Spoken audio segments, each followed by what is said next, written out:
It began as the most anticipated rookie season in WNBA history, but instead of a coronation, Caitlin Clark's debut turned into something far darker. The league expected her to be the savior, the face of women's basketball for a new generation. But what unfolded was a year defined by injuries, relentless pressure, and whispers that the WNBA itself wasn't prepared to handle the weight of its brightest star. Every step she took on the court carried the weight of millions, and every setback sent shockwaves through arenas and living rooms alike. This wasn't just basketball anymore. This was survival. From the very start, Clark's journey was different. The hype machine had built her into a living legend before she even dribbled her first WNBA ball. Endorsements, ticket sales, and broadcast deals all banked on her brilliance. But instead of fireworks, fans were met with a cruel twist of fate, one injury after another. A league desperate for a new era suddenly found itself on shaky ground, clinging to the health of a player who couldn't stay on the floor.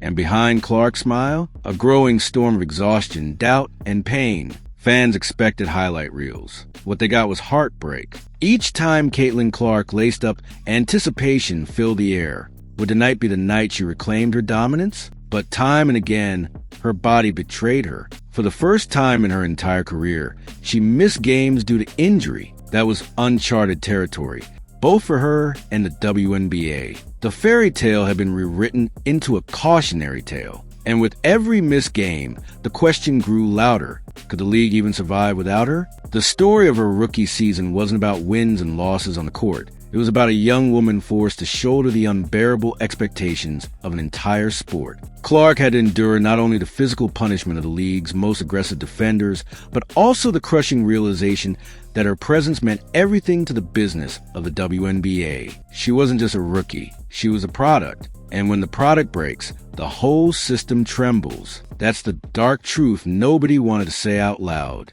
But Caitlin Clark did. And that's when the storm really began. She revealed glimpses of behind-the-scenes battles, the brutal rehab, the constant pressure to rush back, and the quiet resentment from players who didn't want the league to revolve around her. This wasn't the rookie year anyone envisioned. Instead of celebrating her rise, fans were left watching a star fight against her own body, her own league, and the expectations of an entire nation. It wasn't just a season. It was a trial by fire that would change everything.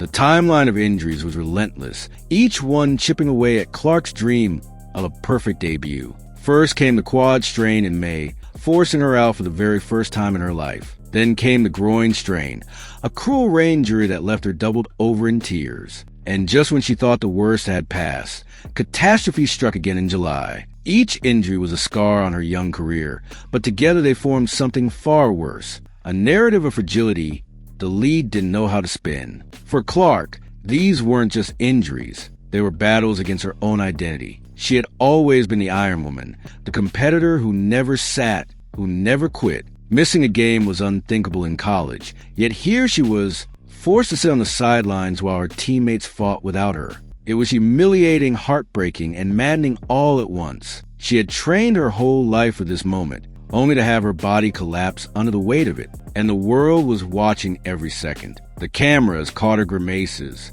The fans saw the tears. ESPN headlines screamed with every setback. Caitlin Clark wasn't just an athlete anymore. She was a public spectacle. Each injury became a national news story, dissected and debated by analysts and fans alike. Would she return stronger? Or would her career be defined by the fragility of her body? For the first time, people began to ask a question once unthinkable. Was Caitlin Clark built to last in the WNBA? That doubt became its own kind of injury. The cruelest part? Even when she fought back onto court, the threat of rain injury haunted every dribble, every drive, every jump shot. She was playing basketball with a ticking time bomb strapped to her legs, never knowing when the pain would strike again. And still, the expectations never faded. Fans demanded greatness. Networks demanded ratings. The WNBA demanded salvation. She wasn't just playing for herself anymore. She was playing for an entire league. And the pressure was suffocating.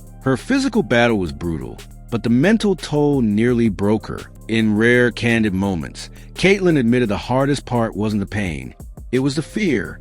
Fear that fans would leave. Fear that the hype would die. Fear that she'd be forgotten. She confessed to Sue Bird that she felt trapped between her body's limits and the league's needs. That tension consumed her, pulling her into a cycle of rushing back, breaking down again, and facing the same nightmare over and over. And yet, she never stopped fighting. It's impossible to overstate the pressure she carried. In college, Clark had never missed a single game due to injury. Her durability was her superpower. But in the WNBA, she was thrust into a season with no training camp, no adjustment period, and an intensity unlike anything she'd faced before. It wasn't just the opponents, it was the system itself. Her body wasn't ready, but the league couldn't afford to wait. So she played, and she paid the price, over and over again. Imagine knowing every time you take the court, millions are watching not just for entertainment, but for survival of an entire league. That's what Caitlin Clark faced. She admitted she felt obligated to play,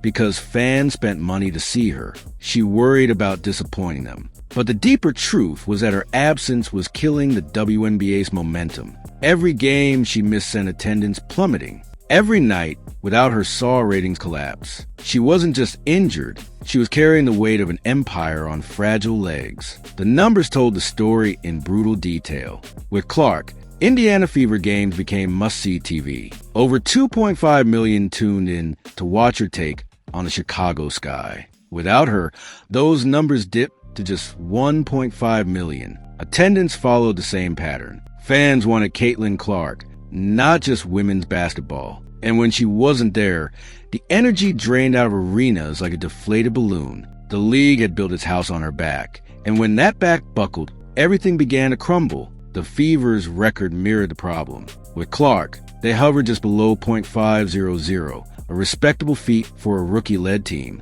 Without her, they stumbled into mediocrity. It was clear Caitlin wasn't just valuable, she was irreplaceable. That dependence terrified the WNBA. If one player could make or break the entire league, what did that say about its foundation? And more importantly, what would happen if that player couldn't withstand the punishment any longer? The league's future was dangling by a thread, and that thread was wearing down fast. When Sue Bird asked her how she handled that responsibility, Clark's answer revealed just how heavy the burden had become. She admitted she was aware of the numbers. She knew the league was bleeding without her. And still, she tried to convince herself to be patient, to recover. But the truth was clear. She felt trapped, caught between her competitive drive, the league's desperation, and her body's refusal to cooperate. That inner war was more devastating than any opponent on the court. It took a message from her mother to shift her perspective. After her most recent setback, her mom texted her words that cut straight to the heart. "You've given so much to everyone else. Now it's time to take care of yourself." For the first time, Clark realized she couldn't keep sacrificing her health for the league's needs. She had to choose herself. It was a revelation that redefined her rookie season, not as a failure, but as a fight for survival on her own terms. But even as she tried to heal, controversy erupted. Asked about her perspective from the sidelines, Clark smirked and delivered a line that would echo across the basketball world. "I'd be a great ref." It sounded like a joke, but the implication was devastating. She was calling out the league's officiating, exposing the poor quality of refereeing on the biggest stage. It wasn't frustration, it was truth. And for the WNBA, that truth was a bomb waiting to explode. The reaction was instant and explosive. Fans rallied behind her, launching hashtags like #FixTheWhistle, and Clark was right. Players reached out privately, thanking her for saying what they had whispered about for years. She had spoken aloud the league's dirtiest secret. The officiating was broken. Every bad call in every game was now tied to Caitlin Clark's words. The spotlight had shifted. It wasn't just about her injuries anymore. It was about the credibility of the WNBA itself. Inside league offices, panic spread. Executives were divided. Some wanted to silence her immediately, fearing her comments would damage the league's reputation further. Others argued that trying to muzzle her would only make things worse. Clark had forced a conversation the league couldn't control. And the more they tried to spin it, the more the public sided with her. She wasn't just a player anymore. She was a whistleblower. And in that moment, Caitlin Clark became something far more dangerous than an injured rookie. Because what if she was right? What if the league wasn't just failing to protect its stars, but actively allowing them to be targeted? The film told the story. Every game showed Clark being bumped, bruised and battered at a level far beyond normal defense. Was it strategy or sabotage? Fans started to wonder if there was a deliberate effort to wear her down, to prove she couldn't handle the league she was supposed to save. And that question threatened to tear apart the very fabric of the WNBA. The proof was in the tape. Teams were trapping her relentlessly, fouling her hard, and grinding her down possession after possession. Clark herself admitted she had never experienced this level of punishment in college. Her injuries weren't accidents. They were symptoms of a system designed to break her. Whether intentional or not, the result was the same. The league's biggest star was crumbling under the weight of physical abuse, and fans were furious. They weren't just questioning referees anymore. They were questioning the league's integrity. And then came the night when everything boiled over. Clark drove hard to the basket, took obvious contact, and no whistle came. The arena erupted in outrage. Cameras zoomed in on her face, catching a smirk that said everything. Minutes later, when a foul was finally called in her favor, she looked directly at the referee and mouthed words that sent the internet into chaos. Fans dissected every frame, every syllable. The message was clear.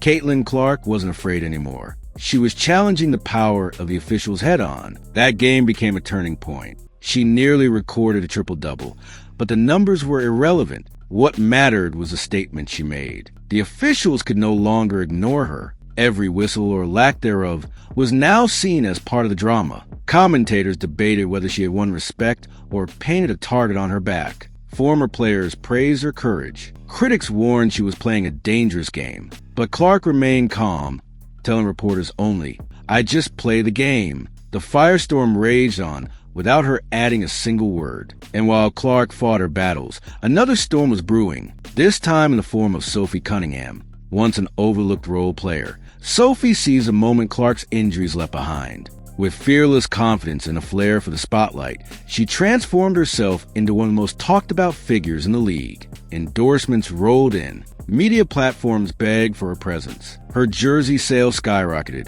even surpassing Caitlin Clark's. Suddenly, the WNBA had a new face of controversy, and her rise sent shockwaves through the league's fragile balance. What made Cunningham's ascent even more shocking was that it wasn't about stats. She wasn't dropping 30 points a night. She was selling attitude, personality, and drama. Fans flocked to her boldness, her willingness to challenge authority, and her ability to seize the cultural conversation. She wasn't just playing basketball. She was playing a game of fame and winning. In a league desperate for attention, Sophie Cunningham became a lightning rod, loved and hated in equal measure. And that made her invaluable. The fact that her jersey outsold Caitlin Clark's was more than a headline. It was a symbol. The league's chosen savior had been eclipsed by a rival who wasn't afraid to speak her mind and stir controversy. Cunningham didn't need to be the best player on the court. She just needed to be unforgettable. And in doing so,